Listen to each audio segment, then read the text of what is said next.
Olha, pra não gostar de viajar e não gostar de um aeroporto, tem que ser lelé da cuca. Não tem... Rafa, você gosta de aeroporto? Gosto. Gente, quem não gosta de aeroporto é impossível. Agora tem uns aeroportos incríveis e tem outros que são um pouquinho diferentes.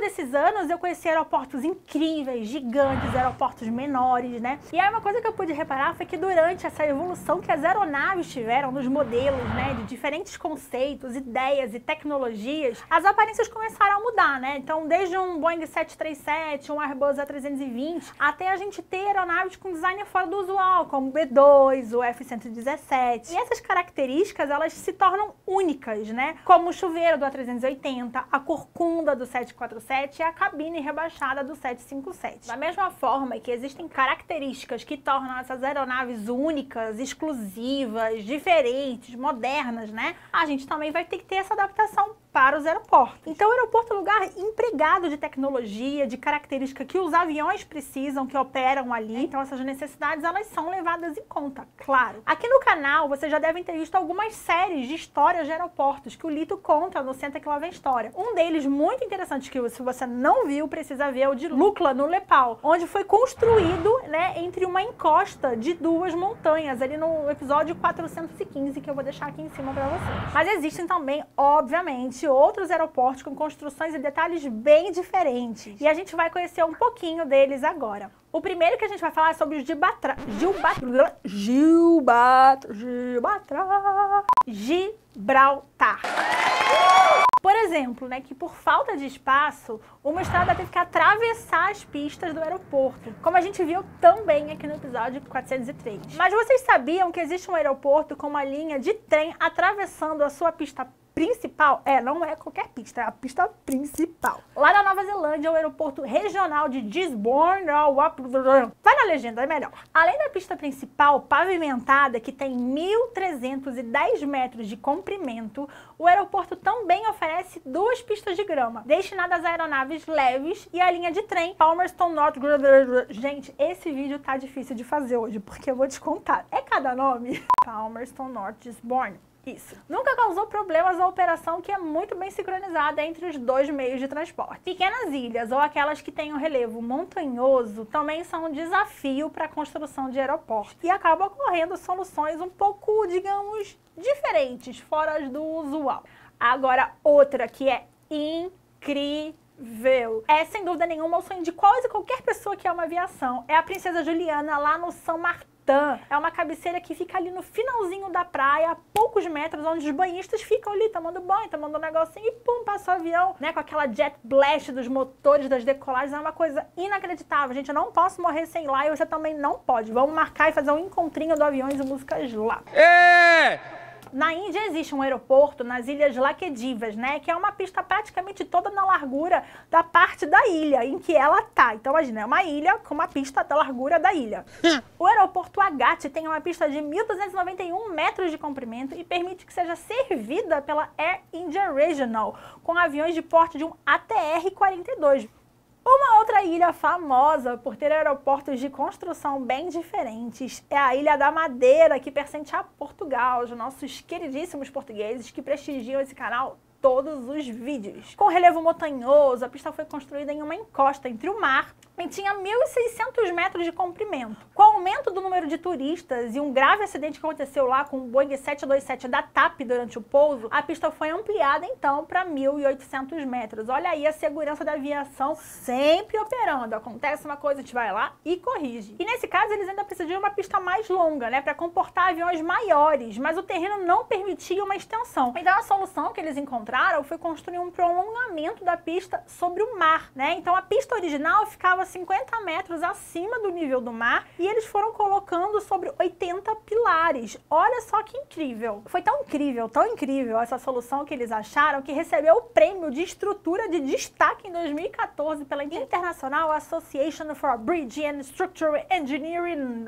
Isso mesmo, existe um prêmio para isso. E a pista então passou a ter agora 2.781 metros, né? Quase 1 quilômetro a mais. E comportar aviões agora como o Airbus A340, aquele que tem 4 motores. E ainda tem mais uma curiosidade. Em 2016, esse aeroporto lá em Portugal foi batizado de Aeroporto Internacional Cristiano Ronaldo. Isso, o jogador de futebol. Só que naquele mesmo dia da inauguração foi revelado um busto em bronze ao jogador que de tão esquisito ficou meme na internet, né? Então ele acabou sendo substituído. Mas não são só ilhas, né, que tem geografia desafiadoras para a construção de aeroportos. Algumas cidades litorâneas e a falta de terrenos também levam a essas soluções, digamos, criativas aí para os projetistas. Aqui no Brasil a gente tem o exemplo do aeroporto Santos Dumont, no Rio de Janeiro. Minha terra, Rio de Janeiro. Que foi construído no aterro do calabouço na Baía de Guanabara. E muitos outros aeroportos utilizaram aterros para projeto das mais diferentes maneiras. Gente, para quem não sabe, aterro é mar, você joga a terra por cima e a terra. E teoricamente era um mar, né? E ali o aeroporto de Santos Dumont é um aeroporto incrível para pousar, gente. Não é porque é minha cidade, não. Quem não viveu esse pouso precisa viver. Igual o São Martin, você precisa fazer um pousinho lá no Rio de Janeiro e ver que maravilhoso que você vai vindo assim.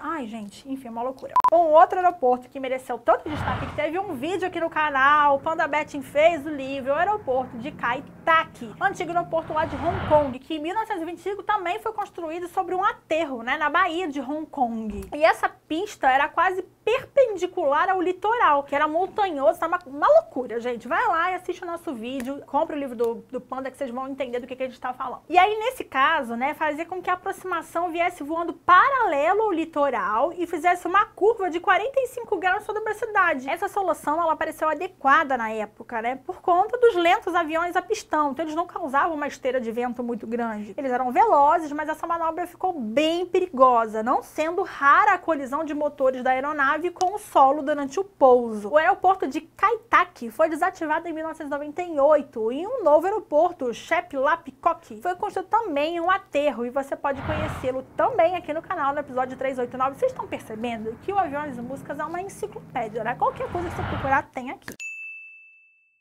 Próximo a Hong Kong também, o aeroporto internacional foi construído no litoral, com terminais de passageiros e pátios de manobra ficando na ilha de Taipa, ligado ao continente, porém não havia espaço para pista e um aterro foi feito para colocar uma pista de 3.360 metros, as longas taxiways e a torre de controle. Para evitar os problemas com os obstáculos, eles tiraram as áreas de aproximação e decolagem da pista e o que acabou ficando bem afastado do terminal, então também foi uma solução relativamente complicada para a operação. Uma alternativa ainda mais criativa para a instalação do aeroporto no litoral foi implementada pelos escoceses na Ilha da Barra. O aeroporto da Barra é um dos poucos lugares do mundo onde se opera com voos comerciais de uma pista de areia. É isso mesmo, gente, pista de areia, tipo aquela de onde morrem os aviões que o Lito pousava com a Electra.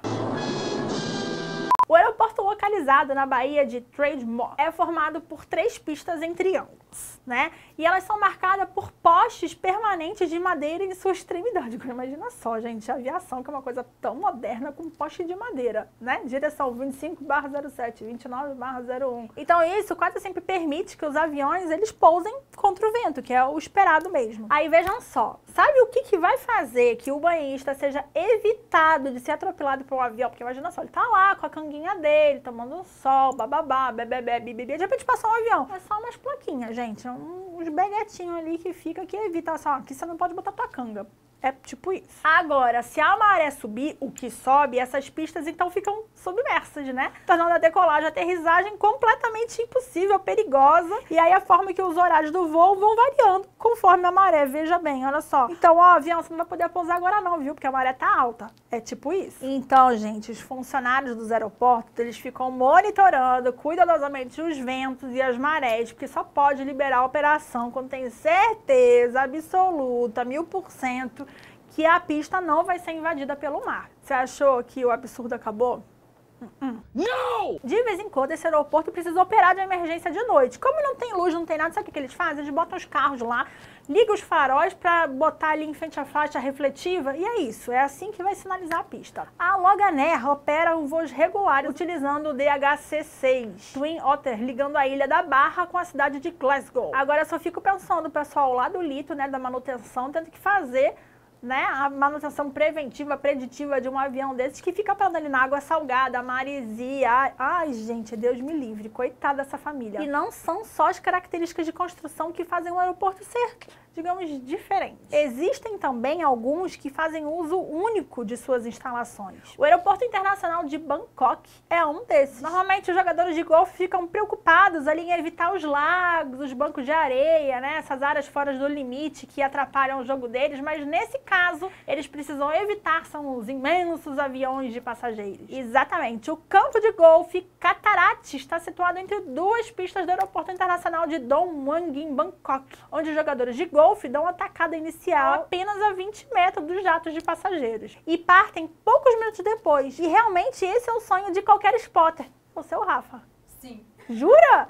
Só que nesse caso, os jogadores eles têm que estar acompanhados, né, de um auxiliar, para garantir que eles fiquem um pouco longe da pista. Outra coisa interessante é que esses jogadores eles têm que passar por um detector para evitar que eles estejam com explosivos, né? Então tem aquela revista, né, de segurança normal. Se vocês estão achando estranho um campo de golfe entre duas pistas de aeroporto, o que vocês acham de um campeonato de skate e um torneio de surf dentro do terminal de um outro aeroporto? E eu não estou falando de um aeroporto longe, diferente. Não, eu estou falando de um aeroporto na Alemanha, o de Munique. Em 2016, foi instalado dentro do terminal um tanque que produzia ondas de 10 metros de largura e 1,5 metro de altura, o suficiente para que fosse realizado um campeonato europeu de surf em onda estática, com a presença de 130 participantes que vêm do mundo todo. E quando essas provas não estavam sendo realizadas, qualquer um podia ir lá alugar um pouquinho os equipamentos, ficar um pouquinho brincando, surfando no aeroporto, né? Coisa inusitada. Já em 2019, eles fizeram um campeonato de skate, né? O desafiador percurso de 800 metros quadrados foi montado. Quem gosta de chocolate? Existe uma escultura de quase 14 metros de altura e 4.200 quilos de chocolate belga. Pois é, mas não fica lá na Bélgica. Essa escultura foi feita no final de 2014, levou mais de 1.000 horas de trabalho para ser executada e ela fica lá na área 3 do Aeroporto Internacional de Dubai. Essa escultura ficou lá durante algum tempo, mas depois ela acabou precisando ser desmontada e esse chocolate não foi liberado para consumo. Ondas, torres de chocolate... Vocês achando inusitado? Mas tem coisa mais estranha. Em 1942, com a iminência de uma guerra e a expansão das operações militares, foi necessário o Departamento de Guerra dos Estados Unidos declarasse a necessidade de um aumento das suas instalações. Um arrendamento foi negociado entre o governo federal e a cidade de Savannah, para um terreno de mais de 1.100 acres. Hoje é o Aeroporto Internacional de Savannah, Hilton Head, no estado da Geórgia. Logo depois, o governo federal precisou ampliar essas instalações. E aí eles adquiriram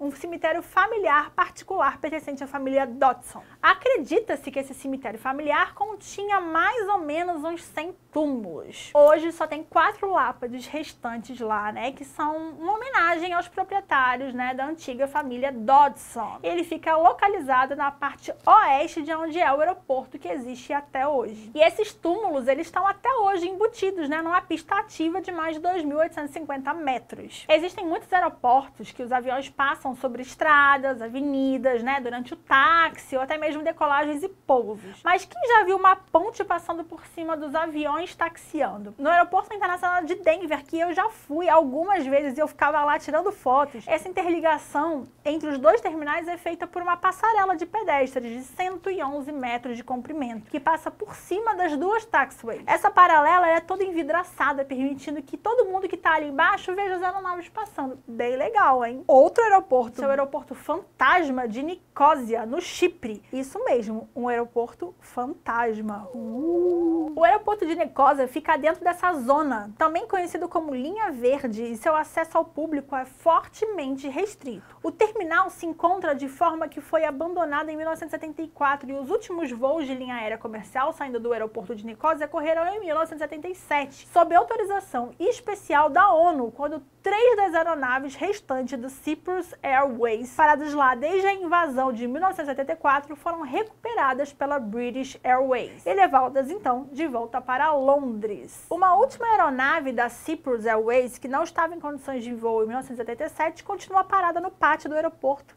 abandonadinha, tadinha. E passando dos fantasmas do passado para o aeroporto do futuro, temos o Spaceport da América, o primeiro aeroporto construído especificamente para atender viagens espaciais. E desde 2006, mais de 300 lançamentos já foram realizados lá no local. Várias empresas já estão operando no Spaceport, dentre elas a Virgin Galactic, que já iniciou a realização de voos de turismo suborbitais e tem como seus fundadores o milionário Sir Richard Branson e o famoso projetista aeronáutico Burt Rutan. Nesses voos você pode sentir os efeitos do 0G e admirar a curvatura do globo terrestre. A criatividade de quem projeta e administra o aeroporto é enorme e muitas outras características e usos diferentes existem nos aeroportos pelo mundo afora e muitos outros ainda vão surgir. E aí, me diga aí, você já foi em algum aeroporto diferente, esquisito, estranho, viu alguma coisa fora dos padrões? Conta pra gente aqui embaixo que a gente quer saber. Então é isso, pessoal, esse foi o vídeo de hoje, espero que vocês tenham gostado de saber dessas curiosidades um pouco peculiares